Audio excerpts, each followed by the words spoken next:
back, everybody.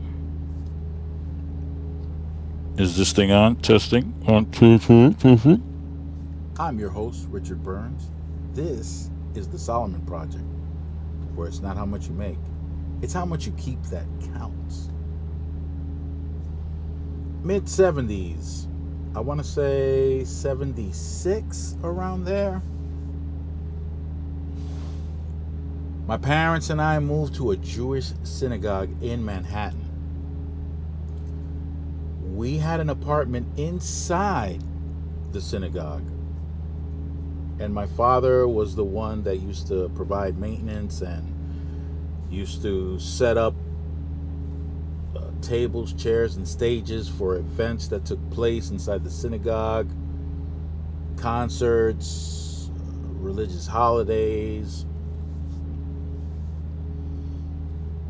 The, the people, and these were Orthodox conservative Jews. They weren't Hasidic Jews, the ones with the curly cues on the sides of the heads. Now, most, if not all, were either survivors of the Holocaust or born of parents that survived the Holocaust.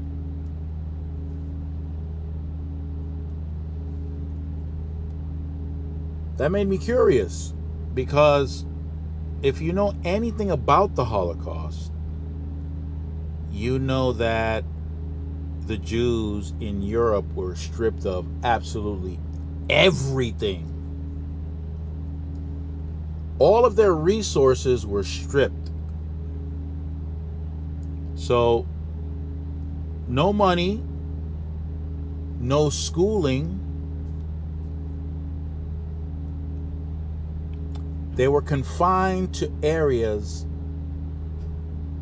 that were called ghettos, and that's where we get the word from. We get the word from the German word ghetto.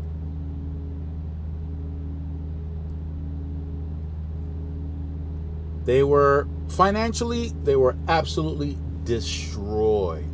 Yet, the members of the synagogue were well off, let's say, financially.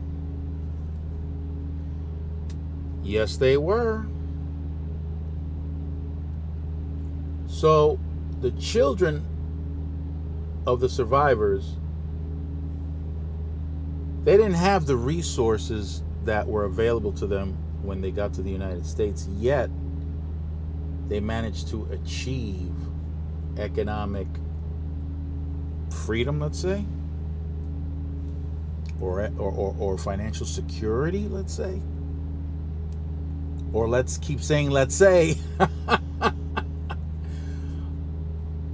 They were financially secure.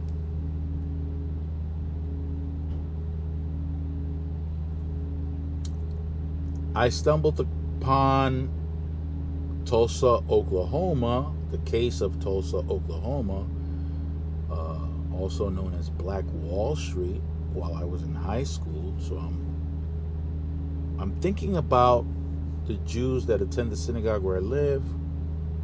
I'm also learning about Tulsa, Oklahoma, and the situation there.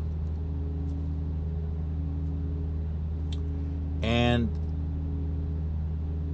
there were some parallels, there were some similarities.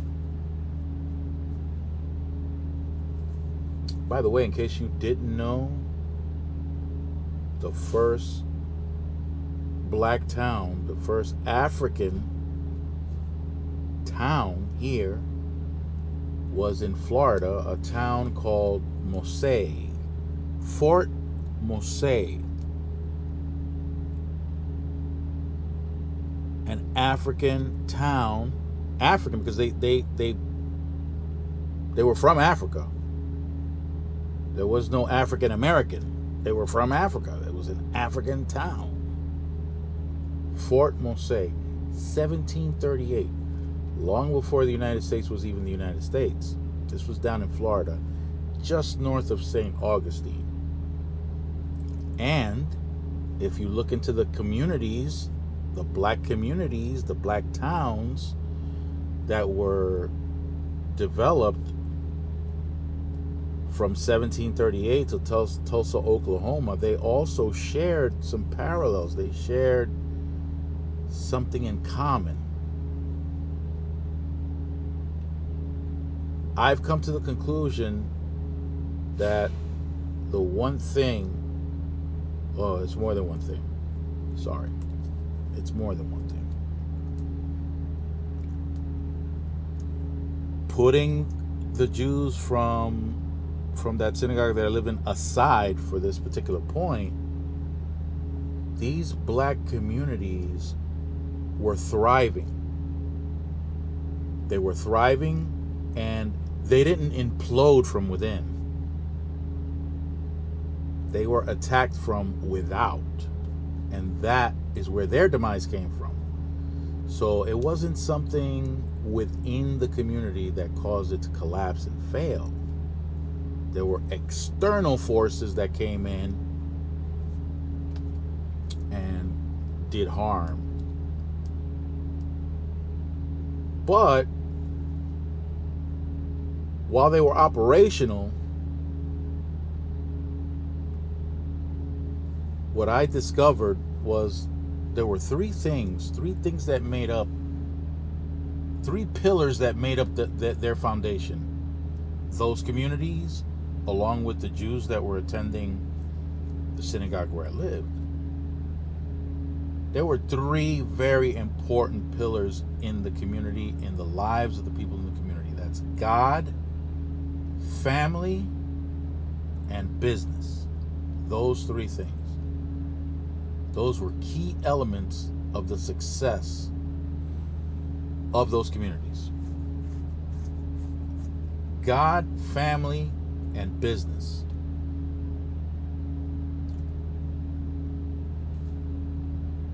Just look at Tulsa, Oklahoma.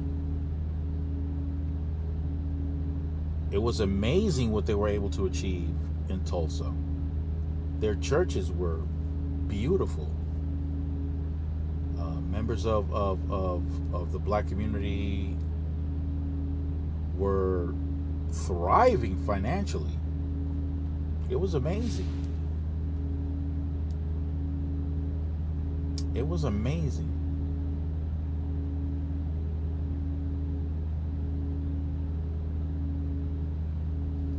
I guess that's something to consider, huh? Something to think about. Maybe those three pillars would be useful now. God, family, and business. Just thought I'd put that out there. I'll let Kitty do his thing. Go ahead, Kitty. Show the people where we're from. Arabam Dacia, seviyorum çift kalem aça. Göremedi kimseden fayda. İşler